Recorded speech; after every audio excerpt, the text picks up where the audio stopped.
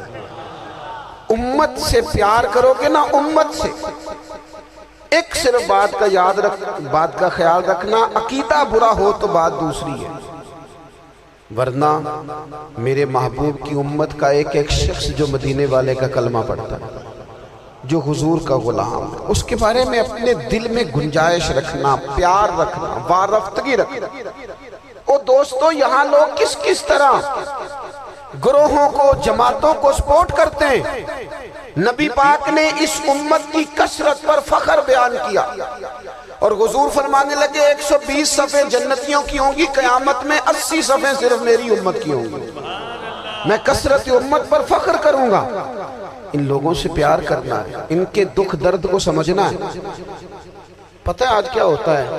آج ہمیں نا مختلف چھوٹے چھوٹے ملکوں میں بانٹ دیا گیا، تو ہم کسی دوسرے مسلمان بھائی کا درد نہیں محسوس کرتے، ہم گھروں میں نہیں محسوس کرتے۔ پڑوسی پر ظلم ہو رہا ہو تو ہم کہنے پتر ساڑا نہیں مسئلہ، یہودہ مسئلہ ہے، تینوں کی لگے۔ حالانکہ پڑوسی کی آگ اس لیے بھی کسی وقت بجھا دینی چاہیے کہ پڑوسی کی نہ بجھائی جائے تو اپنا گھر بھی زاد میں آ جائے۔ آج امت مسلمہ سے ہمیں بس لگا دیا گیا اپنے حصے کی روٹی کماؤ، اپنے حصے کی کوٹھی بناؤ، اپنے حصے کی گاڑی خریدو، اپنے حصے کا کام کرو۔ امت کا درد، امت کی بات، وحدت امت کا تصور، امت کا دوبارہ سے وہ شان ارسل رسولہ بالہدی ودین الحق لیظہرہ علی الدین کلہ، وہ تصور کب ہوگا؟ اس وقت ہوگا جب ہم بات امت کی کریں گے۔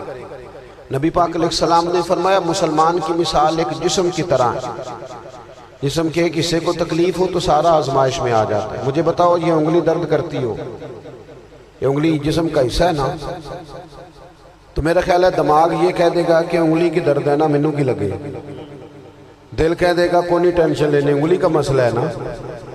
ایسا نہیں ہوتا، بلکہ جب انگلی میں درد ہوتی ہے تو دماغ منصوبہ بندی کرتا ہے کہ اس کا علاج کیسے ہو سکتا ہے، دل پریشان ہوتا ہے، پیر چل کے جاتے ہیں، ہاتھ وہ دوائی وصول کرتے ہیں، دانت اسے چبا کر، حلق اسے نگل کر، معدہ اسے ذخیرہ کر کے جسم میں پھیلاتا ہے، پھر جا کے انگلی شفا پذیر ہوتی ہے۔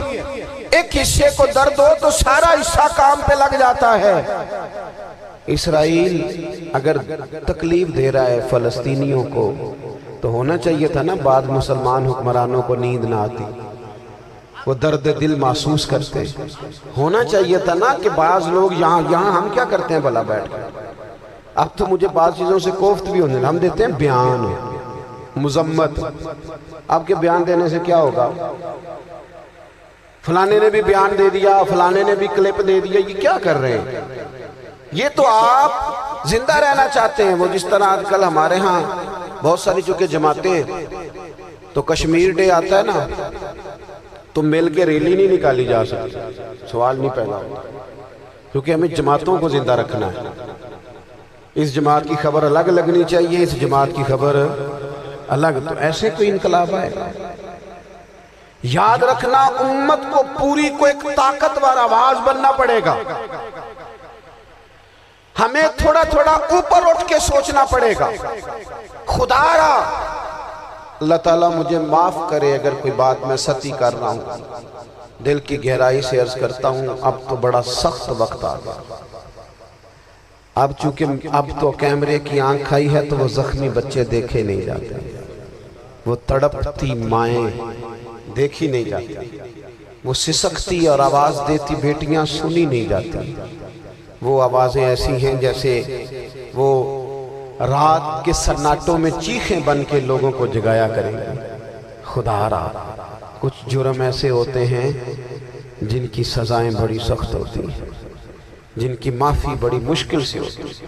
اپنے اندر جذبہ ایمانی پیدا کریں۔ اور میرے دوستو، بستر پر بھی تو لوگ ماری جایا کرتے ہیں۔ اپنی زندگی رسول اللہ صلی اللہ علیہ وسلم کے دین کے نام کرو، جذبہ جہاد، شوق شہادت اور عشق رسول، یہ عناصر ہیں جو امت مسلمہ کو پیروں پر کھڑا کریں۔ 2 منٹ کے لیے سوچو، امت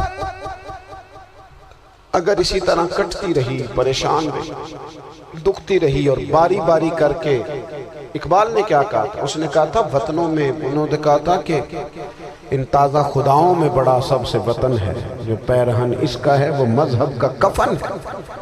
تو اقبال ہم کیا کریں؟ کہنے لگے بازو تیرا توحید کی قوت سے قوی ہے، اسلام تیرا دیس ہے، کیونکہ تو مصطفی ہے۔ تو بحیثیت مسلمان سوچنا شروع کر، بحیثیت مسلمان، اور یوں تو سید بھی ہو، مرزا بھی ہو، افغان بھی ہو، تم سبھی کچھ ہو، بتاؤ کہ مسلمان بھی ہو۔ تمہارے اندر کہیں سے کوئی مومن بھی بولتا ہے کہ نہیں؟ علاقائی تعصبات اور ملکی سرحدوں میں قید ہو جانے والوں، تم ایک نبی کی امت ہو۔ کیوں نہیں سمجھتے؟ جب کشمیر کی بیٹی روتی ہے تو مدینے والے محبوب پاک علیہ السلام کی، جس شخص نے ایمان کی دولت حاصل کر لی تو چاہے دنیا کی کوئی اور چیز اس کو نہیں بھی ملی تو وہ فلاح پانے والا ہے۔ اور چیزیں دنیا کی اگر اس کو میسر آ جاتی ہیں تو وہ سونے پر سہاگے کا کام ہے، لیکن فرض کرو اس کو اور کچھ بھی نہیں ملتا، صرف ایمان، تو نفس ایمان فلاح کی ضمانت ہے۔ اسود الرائی، رائی عربی میں کہتے ہیں چرواہے کو، اسود کہتے ہیں کالے رنگ کو۔ کالے رنگ کا ایک چرواہا تھا، اسود نام سے، نام بھی اسود پڑ گیا تھا۔ کالے رنگ کے لوگوں کو لوگ کالو کہہ دیتے ہمارے یہاں، تو اس طرح عربی کے اندر بھی اسود کو کہتے ہی اسود تھے۔ تو پھر جو آزاد لوگ ہوتے ہیں ان کے تو نام ہوتے ہیں، تو غلاموں کے تو پھر لوگوں کی مرضی سے نام ہوں گے نا، جو لوگ ڈالتے، تو اس کا نام بھی اسود پڑ گیا اور تھا بھی کالے رنگ کا۔ تو حضور علیہ السلام ایک غزوے پہ تشریف لے گئے تھے اور یہ اپنی بکریاں لے کے گزرا، اور اس کی نظر حضور کے چہرے پر پڑی۔ آقا کریم کو دیکھا، حضور نے دعوت دین دی تو اس کے دل میں ایمان پر آیا، تو اس نے حضور علیہ السلام کے ہاتھ پہ بیعت اسلام اور عرض کی کہ حضور اب میں تو کہیں کا جانے کا نہیں ہوں، اب ان بکریوں کا کیا کروں؟ یہ تو میرے مالک کی بکری۔ تو فرمایا کہ تم ان کو اس کے باڑے کی طرف ہانکو، جب آخری بکری اس کے باڑے میں چلی جائے تو تم پلٹ آنا۔ تو وہ گئے اور جا کے بکریوں کو اس کے باڑے کے اندر ہانکا، جب آخری بکری اندر چلی گئی، پھاٹک بند کیا تو واپس آ گیا۔ اتنے میں جنگ کا بازار گرم ہو چکا تھا، گمسان کی لڑائی شروع ہو چکی تھی۔ تو یہ آئے اور میدان عمل میں کود پڑے، اور بکریاں چڑھانے والے تھے بے جگری کے ساتھ جو ہے وہ لڑے، پوری ہمت کے ساتھ آگے بڑھے، لیکن دشمن کی تلوار نے ان کو کاٹ کے رکھ دیا۔ خیر جنگ ختم ہوئی تو جب لاشوں کو اٹھایا جانے لگا تو اسود رائی کی لاش بھی پڑی۔